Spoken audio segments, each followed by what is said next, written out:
News of the impossible victory spread across the galaxy faster than light itself. On space stations and colony worlds, humans gathered around communication screens to watch recordings of the battle. The footage showed 4 battered human ships defeating 12 advanced Dominion vessels using weapons made from spare parts and pure determination. Captain Taman stood on the bridge of the damaged Persistence, reading reports from across human space. His ship was barely holding together, but it was still flying. That seemed to be a perfect symbol for humanity itself. "Captain," said Subin from her communication station, "I'm receiving messages from every human colony in this sector. They want to know how we did it. They want copies of the archive data." "Send it to everyone," said Taman. "This information belongs to all humanity." Mi Young was working to repair the ship's damaged systems, but she looked up from her work. "Dad's right. The old Earth Defense Forces didn't fight for just one ship or one colony. They fought for the entire human species. On distant worlds, human engineers studied the ancient weapons designs. Human pilots practiced the tactical maneuvers that had saved the Persistence. Human soldiers trained with kinetic weapons and electromagnetic pulse generators. For the first time in decades, humans were learning to fight back. Admiral Kethvar survived the battle, but his career was over. The Dominion High Command could not understand how their most advanced fleet had been defeated by primitive humans. Kethvar tried to explain, but his superiors did not want to hear about human unpredictability or the power of determination. "You lost 12 ships to 4 human vessels," said Supreme Commander Velthar, the highest-ranking military officer in the Dominion. "This is unacceptable." "Supreme Commander, you do not understand," said Kethvar. "These humans fight differently than any species we have encountered. They use their limitations as strengths. They turn their desperation into weapons. Excuses. You will be transferred to a training facility where you will study proper military tactics." But across the Dominion, other military leaders were studying the battle recordings with growing concern. The humans had revealed capabilities that no one suspected. More importantly, they had shown other species that the Dominion could be defeated. On the mining world of Kepler-7, human workers stopped production and demanded better treatment from their alien supervisors. On the trade station of New Geneva, human merchants refused to accept unfavorable contracts. Throughout the galaxy, humans were standing up for themselves. Captain Bora Nam of the mining ship Endurance found herself appointed as the leader of a new human defense force. Her ship had been badly damaged in the battle, but she was already planning improvements based on the archive data. "We can't just defend ourselves," she told a gathering of human captains. "We need to take back the colonies we lost. We need to show the galaxy that humanity is done being pushed around." Captain Kyung-Soo Lim of the Transport Resilience had converted his ship into a mobile training platform. He traveled from colony to colony, teaching other crews how to modify their vessels for combat. The techniques were spreading rapidly. "The beautiful thing about human technology," he explained to a group of engineers, "is that it's simple enough to understand and tough enough to survive. We don't need perfect components. We just need components that work." Back on the Persistence, Wanho had been treating the wounded from the battle, but he had also been studying the medical data from the archive. He discovered that human biology gave them advantages in combat that other species lacked. "Our ancestors were persistence hunters," he told Timon. "They could chase prey for hours until the animal collapsed from exhaustion. We inherited that ability. We can keep fighting long after other species would give up. Is that why we won the battle? Partly, but it's also because humans are used to making do with less. Every other species in the galaxy evolved on worlds with abundant resources. Earth was harsh. We learned to survive with whatever we could find." Jeho had become something of a celebrity pilot. Young humans across the galaxy were studying recordings of his flying during the battle. Flight schools were teaching new courses based on his techniques. "The key is not to fly like a computer," he told his students. "Computers calculate the safest path. Humans find the path that works, even if it's dangerous." Meanwhile, the Dominion was struggling to respond to the changing situation. Other alien species were watching to see how they would handle the human uprising. Some species were secretly pleased to see the Dominion humbled. Others were worried about their own human populations. Supreme Commander Velthar called an emergency meeting of the Dominion leadership. The conference room was filled with representatives from a dozen alien species, all concerned about the implications of the human victory. "The situation is contained," Velthar announced. One lucky battle does not change the balance of power in this galaxy. But Fleet Admiral Zethkol, a veteran military strategist, disagreed. Supreme Commander, this was not luck. The humans demonstrated tactical innovations that our computers could not predict. They used weapons we did not know they possessed. Most importantly, they fought with a level of determination that our species cannot match. Are you suggesting that humans are superior to us? I am suggesting that humans are different from us. They evolved in a harsh environment that rewarded stubbornness and creativity. We evolved in stable environments that rewarded cooperation and efficiency. In most situations, our approach is better. But in combat, their approach may be more effective. The debate continued for hours, but no clear strategy emerged. Some Dominion leaders wanted to attack human colonies immediately, before they could spread their new weapons technology. Others argued for negotiation and compromise. A few suggested that the Dominion should avoid human space entirely. While the Dominion argued, humans continued to prepare. The archive data had revealed more than just weapons designs. It contained information about alien psychology, tactical analysis, and strategic planning. Humans were learning not just how to fight, but how to think about fighting. Taemin received a communication from the human colony of New Shanghai. The governor wanted him to come and speak to their defense council. Similar invitations were arriving from dozens of worlds. They want to hear from the captain who proved that humans could win, said Subin. It wasn't just me, said Taemin. It was all of us. And it was our ancestors who left us the tools we needed. But you made the decision to fight instead of run. That's what people remember. Mi Young had finished her analysis of the battle data. Captain, I've been studying what happened during the fight. The Dominion made a crucial mistake. They assumed we would behave logically. When we didn't, their entire tactical system broke down. What does that tell us? It tells us that we have an advantage we didn't know about. Other species have become too dependent on predictable behavior. Humans are naturally unpredictable. We can use that. The Persistence limped into the New Shanghai system 3 weeks after the battle. The ship was still patched and scarred, but it was flying under its own power. As they approached the colony, Taemin was amazed to see dozens of other ships waiting for them. They're all human vessels, said Hyojin, checking her sensors. And they're all armed. The ships had been modified according to the archive data. Mining vessels carried kinetic weapons. Transport ships mounted electromagnetic pulse generators. Even civilian craft had improvised defenses. This is Captain Park of the Persistence, came a voice over the communicator. Welcome to the New Shanghai Defense Fleet. We're ready to follow your lead. Taemin looked around his bridge at his tired but determined crew. They had started this journey as a simple salvage operation. Now they found themselves at the center of a human revolution. All ships, he said into his communicator. This is Captain Taemin Park. We didn't come here to start a war. We came here to prove that humans don't have to accept defeat. We've done that. Now it's up to all of us to decide what comes next. Across the galaxy, other species were also deciding what came next. The humans had changed the rules of the game. The old assumptions about technological superiority and military dominance were no longer reliable. In the Dominion capital, Supreme Commander Velthar stared at intelligence reports showing human military preparations throughout the galaxy. The species they had dismissed as primitive was organizing, arming itself, and preparing for war. Perhaps, said Fleet Admiral Zethkol, we should consider the possibility that we have underestimated humans for too long. Velthar did not respond. He was too busy wondering if the Dominion had just awakened something it could not control.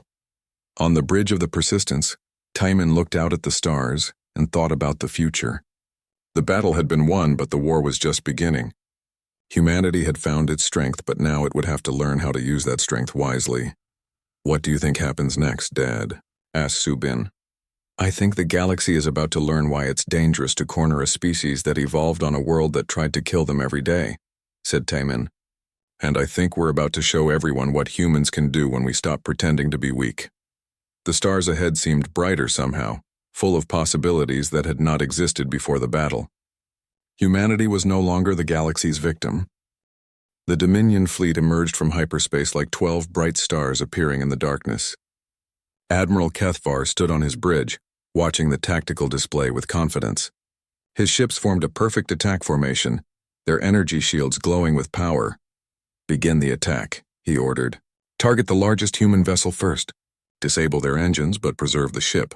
We need that archive data intact. The Sovereign's Wrath and its escort ships moved forward with deadly precision, their plasma cannons charged with blue fire. Energy shields shimmered around their hulls like protective bubbles. On the Persistence, Captain Tayman watched the approaching fleet. His ship looked like a piece of junk compared to the sleek Dominion vessels, but appearances could be deceiving. "All ships, this is Captain Park," he said into his communicator. "Remember the plan. Wait for my signal." The 4 human vessels spread out in what looked like a desperate attempt to avoid being destroyed together. The Persistence moved slowly, as if its engines were struggling. The mining ship Endurance drifted behind an asteroid. The transport Resilience seemed to be trying to run away. The freighter Defiance appeared to be having engine problems. "The humans are scattering," reported Kethvar's tactical officer. "They have no coordinated strategy." As expected, primitive species rarely fight with discipline. "Target the cargo vessel." The lead Dominion ships opened fire. Plasma bolts shot through space toward the Persistence. The crew braced for impact, but Jeho suddenly threw the ship into a wild spiral. The plasma bolts passed harmlessly by. "Impossible," said Kethavar. "No ship that size should be able to maneuver like that." Mi-Young smiled grimly as she watched her engine modifications work perfectly. "That's because you've never seen a human pilot flying a ship that's held together by determination and welding wire." The Persistence continued its erratic flight pattern, dodging plasma fire that should have destroyed it easily. The Dominion ships adjusted their aim, but Jeho seemed to know where they would shoot before they did. "Now," whispered Taymin. The Persistence suddenly stopped running and turned toward the nearest Dominion ship. At the same time, it launched what looked like chunks of debris from its cargo bays. "They're throwing garbage at us," laughed one of Kethvar's officers. But the laughter stopped when the first kinetic projectile hit. The metal chunk, accelerated to incredible speed by the magnetic launchers, punched straight through the Dominion ship's energy shield. It tore a hole in the hull and sent the vessel spinning out of control. "Shields down on the Valor," reported the tactical officer, his voice shocked. "How did they penetrate our defenses?" Before Kethvar could answer, the other human ships revealed their own surprises. The mining vessel Endurance emerged from behind the asteroid and launched modified mining charges. The explosion scattered electromagnetic pulse waves that scrambled the computers. On 2 more Dominion ships, the transport Resilience dropped its disguise of running away and fired improvised weapons, made from cargo handling equipment. Heavy containers shot through space like cannonballs, denting the hull of another Dominion vessel. "All ships engage the humans," ordered Kethvar. "Use maximum firepower." But the Dominion fleet was discovering something their computers had not predicted. The human ships were not fighting like any enemy they had faced before. Instead of standing their ground and trading shots, they moved in chaotic patterns that made no logical sense. The Persistence dove under a Dominion ship and fired its kinetic weapons into the vessel's unshielded belly. The mining ship used its industrial equipment to grab onto an enemy vessel and then detonate charges directly against the hull. The transport ship released clouds of metal debris that jammed sensors and disrupted targeting systems. "Sir," said the weapons officer, "our computers cannot predict their movements. They are not following any known tactical patterns." Jeho threw the Persistence into a spin that would have torn apart most ships. But Mi-Young's modifications held together, and they emerged behind a Dominion vessel that had been trying to target them. "Take this," said Dongwu as he fired a full spread of kinetic rounds. The projectiles hammered into the enemy ship's engines, sending it tumbling away helplessly. On the Endurance, Captain Bo-Ra Nam guided her mining ship between 2 Dominion vessels. "Let's see how you handle a controlled explosion," she said, detonating charges that damaged both enemy ships at once. The battle that should have lasted 5 minutes was now entering its second hour. 3 Dominion ships were severely damaged. 2 were completely disabled. But the humans were also paying a price. The freighter Defiance had taken heavy damage and was barely holding together. "This is impossible," said Kethvar, staring at his tactical display. "They are using primitive weapons against advanced technology. It should not work." "Admiral," said his communications officer, "I am detecting more human ships approaching. They appear to be reinforcements." On the edge of the battle, civilian ships were arriving. They carried families and workers who had heard about the fight. Most could not participate in combat, but their presence seemed to inspire the human fighters. "Dad," said Subin from her communications station. "I'm getting messages from all over human space. Word is spreading about what we're doing here. Other colonies are watching." Taemin ducked as another plasma bolt passed over the bridge. "Then we better make sure they see us win." Mi Young had been monitoring the Dominion communications. "Captain, their ships are trying to coordinate with their computers, but our EMP bursts keep disrupting their systems. They're not used to fighting without computer assistance."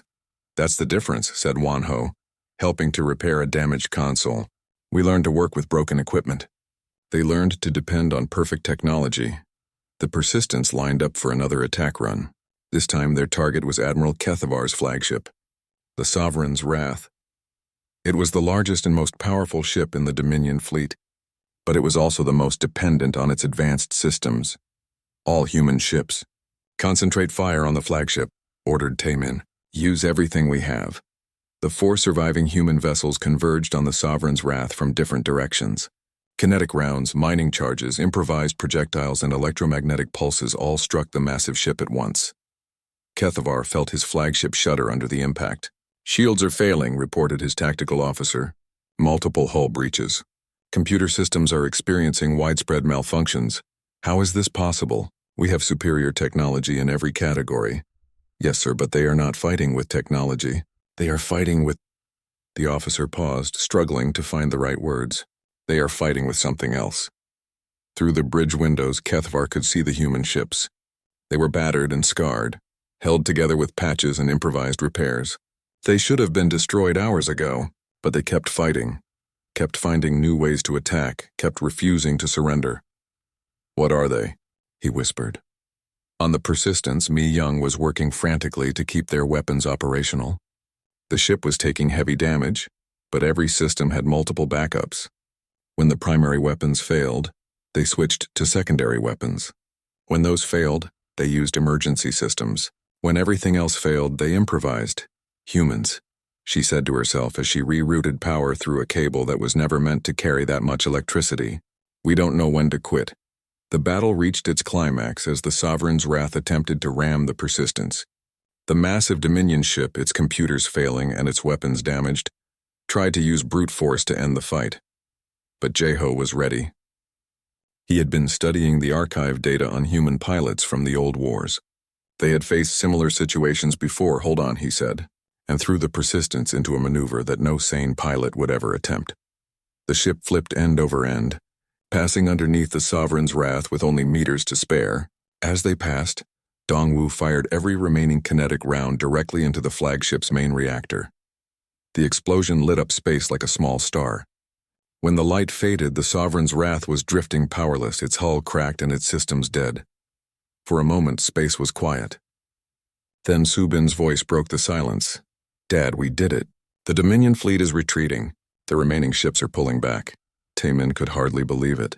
They had won. 4 human ships using weapons made from spare parts and tactics learned from ancient archives had defeated 12 advanced alien vessels. But the cost had been high. The Defiance was gone, destroyed in the final exchange. The other ships were badly damaged. Many crew members were injured. "It's not over yet," said Mi Young, pointing at her sensors. "More Dominion ships are on their way. We might have won this battle, but the war is just beginning." Taemin nodded, but for the first time in years he felt hope. Humanity had proved something important today. They had shown the galaxy that advanced technology was not everything. Sometimes the will to fight was more important than the weapons you carried. Admiral Kethavar stood on the bridge of his flagship, the Sovereign's Wrath. He was tall and thin with gray skin and 4 arms. His species, the Valerians, had ruled this part of space for 300 years. They were proud of their advanced technology and military power. The bridge around him was perfect. Smooth walls glowed with soft blue light. Holographic displays showed information without any solid screens. Everything was clean and efficient. The Valerians believed that primitive species like humans were beneath them. "Admiral," said his communications officer, a female Valerian named Zethara, "we have confirmed the location of the human vessel. It remains near the old archive site." Kethavar's 3 eyes focused on the tactical display, 1 small human ship alone in space. It looked like scrap metal compared to his fleet. 12 advanced warships, each one capable of destroying 100 human vessels. "Foolish humans," he said in his cold voice. They have no idea what they have found. That archive contains information that could upset the balance of power in this galaxy. We cannot allow primitive species to possess such knowledge. Shall we destroy them immediately upon arrival? Asked his weapons officer. No, first we give them a chance to surrender. The Dominion prefers to avoid unnecessary killing, but if they refuse, we will take what we need from their wreckage. Kethvar had fought humans before. They were weak, technologically backward, and scattered across many worlds. Their ships were slow and their weapons were crude. Most other species in the galaxy agreed that humans were not a real threat to anyone, but the Valerians remembered the old stories. Long ago, their ancestors had fought a species that looked very much like these humans. The war had been difficult and many Valerians had died, but that was ancient history. These modern humans were nothing like their ancestors. Meanwhile, on the Persistence, Captain Taymeen gathered his crew in the small meeting room. The walls were covered with printed pages from the archive. Diagrams, weapon designs, and tactical plans covered every surface. All right, said Taymeen. Mi-Young has been studying the old data. Tell us what you found. Mi-Young stood up and pointed to a large diagram. The Earth Defense Forces faced a similar situation 200 years ago. The Velkari hegemony had better ships, better weapons, better everything.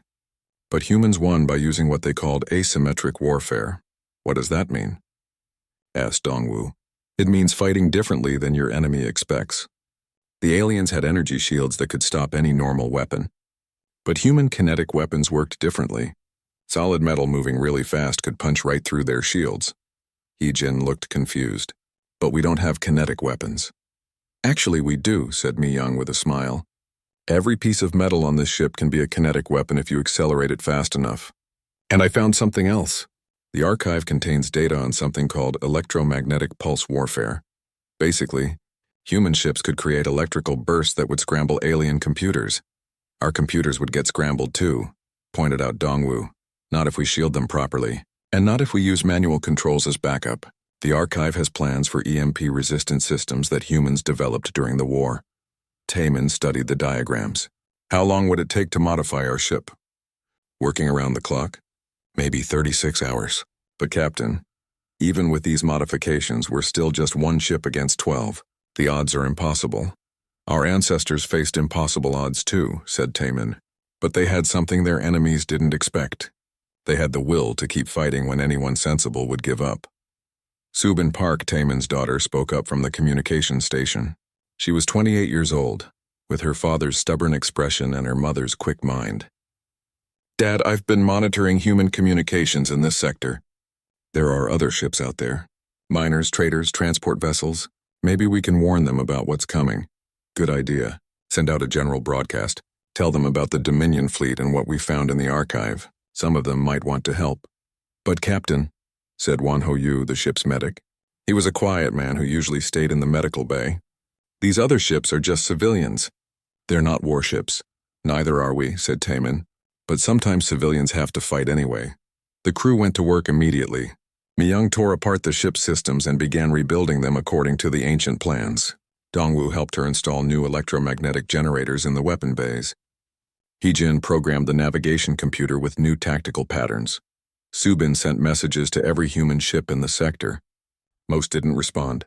A few sent back angry replies telling her to stop bothering them with crazy stories, but some listened. A mining ship called the Endurance. A transport vessel named the Resilience. A few others. They're scared, Subin told her father, but some of them are angry too. They're tired of being pushed around by alien species who think they're better than us. 24 hours later, the Dominion fleet was much closer. Kethvar opened a communication channel to the Persistence. His image appeared on their main screen, looking down at them with contempt. Human vessel, I am Admiral Kethvar of the Valerian Dominion. You have taken something that does not belong to you. Surrender the archive data immediately, and we will allow you to live. Taymeen stepped in front of the camera. His uniform was dirty from helping with the ship modifications. His face was tired but determined. Admiral, this is Captain Taymeen Park. That archive belongs to humanity. It's our history, our technology, our heritage. We won't give it up. Kethavar's three eyes showed surprise. You would choose death over submission? How primitive, very well. You have 24 hours to reconsider. After that, we will take what we want from your wreckage. The communication ended. On the bridge of the Sovereign's Wrath, Kethavar turned to his officers. Prepare the fleet for battle, but be careful not to damage the archive data. We need it intact. Back on the Persistence, the crew continued their frantic work. Mi Young had dark circles under her eyes from staying awake too long. Her hands were cut and burned from handling hot metal and electrical components. How are we doing? Asked Taemin. Almost finished, she said. The kinetic launchers are ready. The EMP generators are installed. And I found something else in the archive. Battle plans that show how small ships can work together to defeat larger ones. What kind of plans? Swarm tactics. If we coordinate with the other human ships, we can attack from multiple directions at once. Their computers won't be able to target all of us effectively. Taemin looked at the tactical display. 3 other ships had agreed to help them. The mining ship Endurance under Captain Bo-Ra Nam, the transport Resilience with Captain Kyung-Soo Lim, and a small freighter called the Defiance. 4 ships against 12, he said. Still bad odds, but not impossible, said Mi Young. The archive data shows that humans have won against worse odds before. As the hours passed, more human ships began appearing on their sensors. Word was spreading through the sector. Some came to help.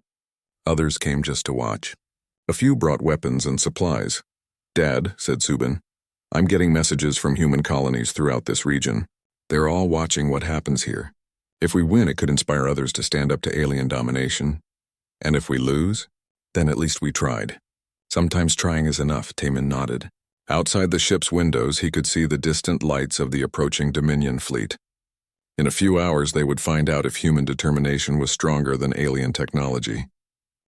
The Persistence hummed with activity as the crew made their final preparations. Mi Young had been awake for 36 hours straight, but her eyes were bright with excitement.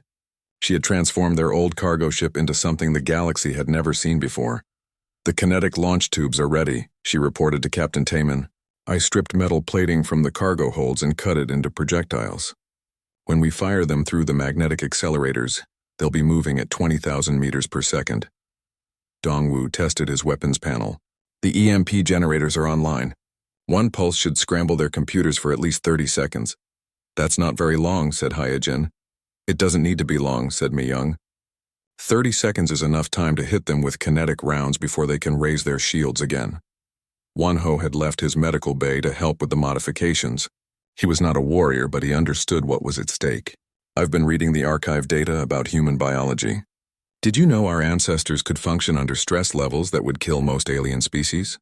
Our bodies produce chemicals that make us stronger and faster when we're in danger.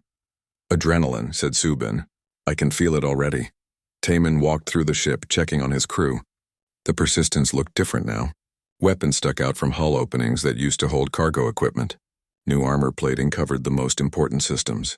Cables and pipes ran along the walls, connecting the old ship systems to the new weapons. It's not pretty, said Mi Young, but it should work. The archive data shows that human ships don't need to be beautiful. They just need to be effective. On the bridge, Subin coordinated with the other human ships. Captain Bo-Ra Nam of the mining vessel Endurance had armed her ship with industrial mining charges. Captain Kyung-Soo Lim of the transport Resilience had mounted cargo handling equipment as makeshift weapons. The freighter Defiance carried spare parts that could be used as projectiles. It's like the old saying, said Bo-Ra's voice over the communicator. When you don't have a sword, you use a farming tool. When you don't have farming tools, you use rocks. More ships kept arriving.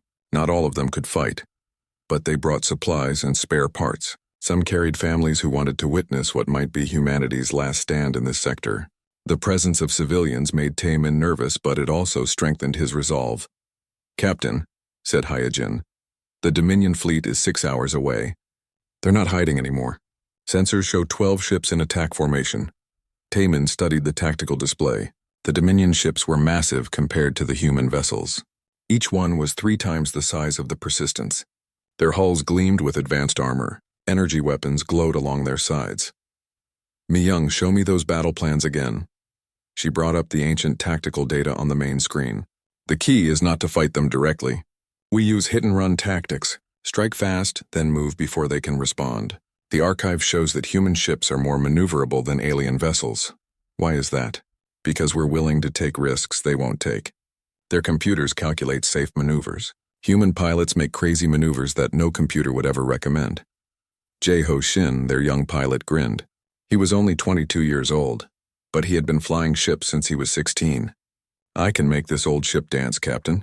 Just tell me where you want to go. The archive also shows something else important, continued Mi-young. Alien species tend to rely too much on their technology. When their computers fail, they don't know what to do. Humans learn to use manual backup systems for everything. Wonho had been quiet, but now he spoke up. I've been thinking about what makes humans different. Other species evolve on safe worlds with stable environments. Earth was dangerous. Humans had to survive ice ages, predators, diseases, natural disasters. We learned to adapt quickly or die. That's why the archive talks about human unpredictability, said Mi-young. Aliens fight according to logical patterns. Humans fight according to whatever works. As the hours passed, the crew made their final checks. Taemin found himself thinking about his daughter Subin. She was young and smart with her whole life ahead of her. But she had chosen to stay and fight instead of evacuating with the civilian ships. Dad, she said, as if reading his thoughts. I know what you're thinking, but this is bigger than just us. If we run now, humans will keep running forever. Sometimes you have to take a stand. I just wish the stand didn't have to be taken by my daughter. Who else is going to take it?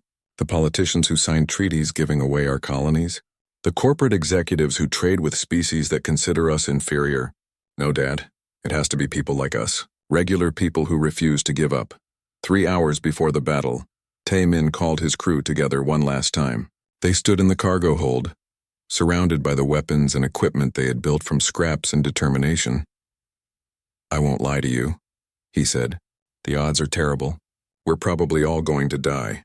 But the archive data shows that our ancestors faced the same odds and found a way to win. They had something their enemies didn't understand. They had the human spirit. What is the human spirit? Asked Wonho. It's the thing that makes us keep fighting when any rational being would surrender. It's the thing that makes us jury-rig solutions from spare parts and hope. It's the thing that makes us protect each other even when we're outgunned and outnumbered. Mi-young held up a metal plate that had been part of the ship's hull. This used to protect cargo. Now it's going to punch through alien armor. That's the human spirit right there.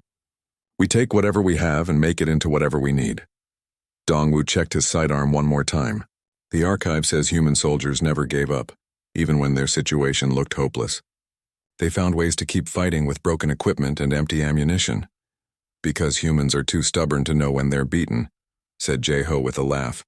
1 hour before the battle, Admiral Kethavar sent another message. His image appeared on the screen, but now he looked puzzled instead of contemptuous. Human Captain, our sensors detect that you have made modifications to your vessel. This is unexpected, but it changes nothing.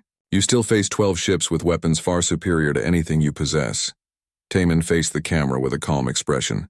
Admiral, you're right about our weapons. You're right about our technology, but you're wrong about one thing. You think this fight is about technology? It's not. It's about will.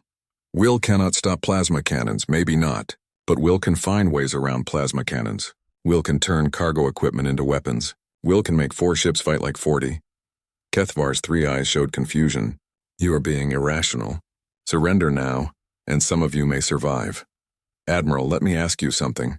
In all your battles, have you ever fought an enemy that refused to be logical? Have you ever faced ships that kept attacking even after they should have been destroyed? No species is that foolish. Then you've never fought humans before. Taemin smiled grimly. You're about to learn why the galaxy should never underestimate the species that evolved on a world that tried to kill them every day. The communication ended. On his bridge, Kethavar turned to his weapons officer. Target their engines first. Once they cannot maneuver, they will be forced to surrender. Admiral, said his tactical officer, our computers are having difficulty predicting their behavior patterns. Their ship modifications do not follow any known configuration. It does not matter. 12 ships against 4. Victory is certain. But as Kethavar looked at the human vessels on his screen, he felt something he had not experienced in many years. Uncertainty. The humans were not behaving as expected. They should have run. They should have surrendered. Instead, they were preparing to fight, and something in their modified ship suggested they might actually have a plan. The old cargo ship Persistence drifted through the dark space between stars. Its hull was covered in patches and rust spots. Wires hung loose from broken panels. The ship looked ready to fall apart at any moment. But Captain Taemin Park knew better. He had been flying this ship for 20 years. It was ugly, but it was tough. Taemin sat in his captain's chair and watched the stars. His weathered face showed many years of hard work in space. Gray hair fell across his forehead. He wore a simple blue uniform that had seen better days. The bridge around him was old and cramped. Screens flickered. Buttons stuck when pressed. But everything worked well enough. "Captain, I'm picking up something strange," said Hee-jin Choi from the navigation station. She was young, maybe 25 years old, with short black hair and quick fingers that danced across her control panel. "There's a signal coming from the asteroid field ahead." Taemin turned to look at her screen. "What kind of signal?" "It's old. Really old. Sounds like a distress call, but the frequency is wrong. It's using codes from the Earth Defense Wars." Mi-young Kim looked up from her engineering station. She was in her 30s, tall and thin, with oil stains on her work clothes. Her hands were always dirty from fixing the ship's old systems. "Captain, those wars ended 200 years ago. No one uses those codes anymore." Dongwoo Lee checked his weapons panel. He was a big man with strong arms and a serious face. His job was to protect the ship, though their weapons were old and weak. "Could be a trap, Captain. Pirates sometimes use old signals to trick ships." Taemin thought for a moment. The Persistence was a salvage ship. They made money by finding old wrecks and abandoned stations. Most of the time, they found nothing valuable. But sometimes they got lucky, and the signal felt different. "Take us closer, Hee-jin, but slowly. Dongwoo, keep our weapons ready just in case." The ship moved forward into the asteroid field. Rocks floated past the windows like sleeping giants. Some were as big as buildings. Others were tiny pieces of dust. The Persistence moved carefully between them, following the old signal. "There," said Hye-jin, pointing at her screen. "It's coming from that big asteroid. But Captain, it's not natural. Someone built something inside it." Taemin stood up and walked to the front window. The asteroid was huge, gray, and pitted with craters. But Hye-jin was right. Part of it was too smooth, too regular. Metal gleamed where rock should be. "It's a hidden station," said Mi-young with excitement. "Someone carved it right into the asteroid. You can barely see it from outside." "Scanning now," said Dongwoo. "I'm reading power sources inside. Very faint, but something is still running after all these years." Taemin felt his heart beat faster. Hidden stations from the old wars sometimes had valuable things inside.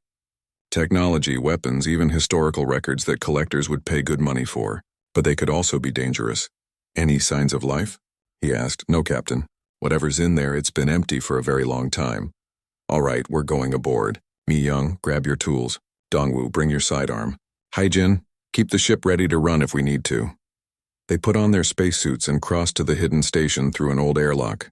Inside, emergency lights cast red shadows on metal walls. The air was stale but breathable.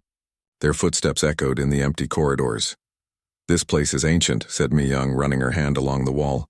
"Look at this construction. They built it to last."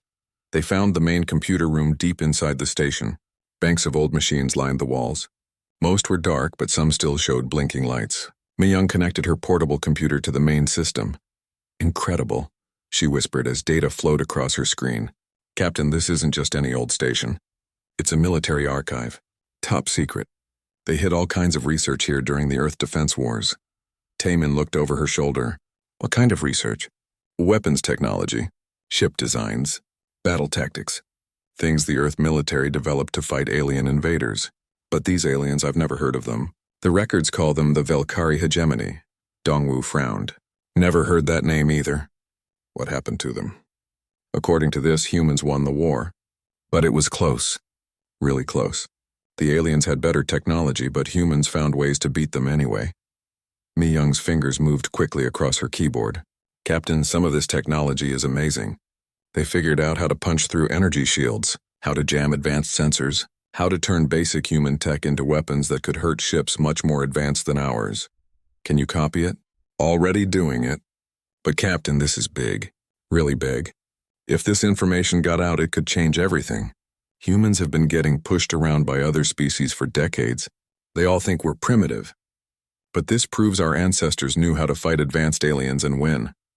Suddenly, Hye-jin's voice crackled through their communicators. "Captain, you need to get back here now. I'm picking up ships on long-range sensors, big ones, and they're not human.